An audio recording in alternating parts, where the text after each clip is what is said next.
বিমলদা, Bengal news গ্রাফে নমস্কার। নমস্কার।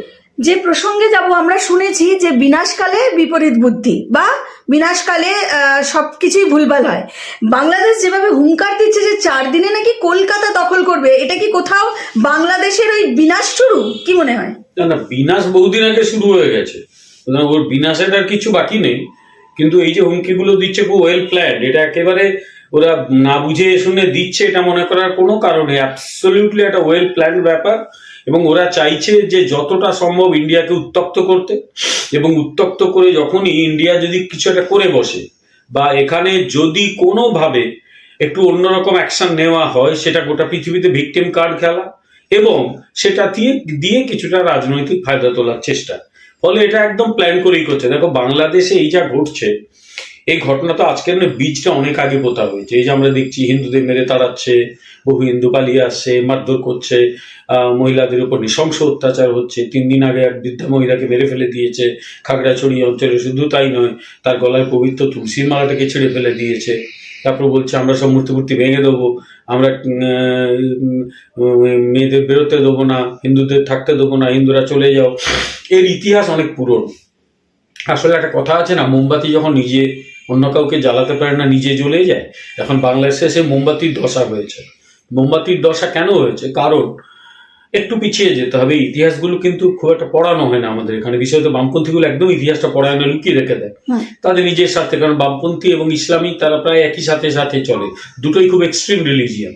ফলে ওরা কখনোই ইতিহাসটা আমাদের সামনে দেয় না। একটু জানার দরকার। 1937 সালে যখন প্রথম প্রাদেশিক আইনসভা নির্বাচন এই বাংলাতে, তখন অত্যন্ত ভালো ফল করেছিল একটা দলের নাম, দলটার নাম হচ্ছে মুসলিম লীগ। তার আগে 1906 সালে ঢাকাতেই এই মুসলিম লীগ দলটার প্রতিষ্ঠা, যার নেতৃত্বে ভারত ভাগ হয়েছিল ঢাকাতে। সেখানকার নবাব সলিমুল্লাহ বা সামিউল্লাহ এরকম যেটা হবে, এরকম অনেকে মিলে দলটা গড়ে তুলেছিলেন। এবং তারপর ব্রিটিশের কাছ থেকে অনেক সুবিধা পেয়েছে। আপনার ব্রিটিশরা চাইছিল যে যতটা ভারতবর্ষ ভাগ হবে নিজেদের মধ্যে, তত বেশি তার এখানে সাম্রাজ্যবাদী স্বার্থটা রক্ষিত হবে।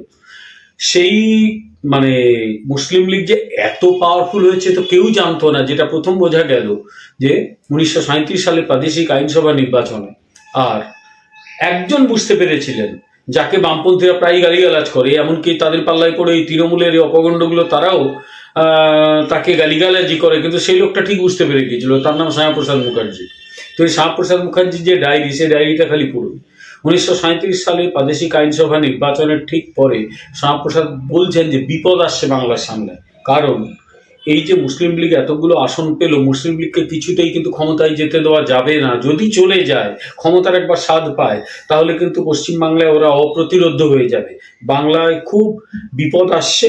তাই তিনি তখন কংগ্রেসকে বলেছেন, কারণ কংগ্রেসও ভালো আসনই পেয়েছিল হিন্দু এলাকাভুক্ত অঞ্চলে, আর মুসলিম লীগ এখনকার যেটা বাংলাদেশ সেই অঞ্চলে, যে আমাদের উচিত একটি দলের সঙ্গে যাওয়া।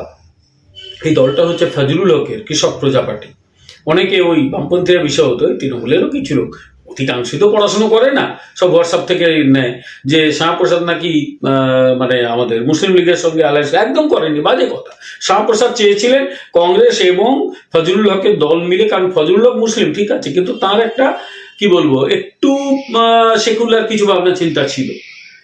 তখন মৌলানা আবুল কালাম আজাদের নেতৃত্বে কংগ্রেস বলল না, আমরা কোনোভাবেই কিন্তু কোনো কোয়ালিশন সরকার এর সঙ্গে করবো না।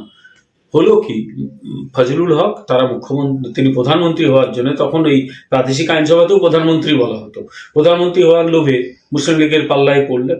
এবং তারপর কি হয়েছে আমরা সকলে জানি। ক্ষমতার ভেতরে যেতে শুরু করলো। কলকাতা পুলিশ এসব পশ্চিম পাকিস্তান থেকে রিটায়ার্ড মুসলিম আর্মি অফিসারদের এনে ঢোকানো শুরু হলো।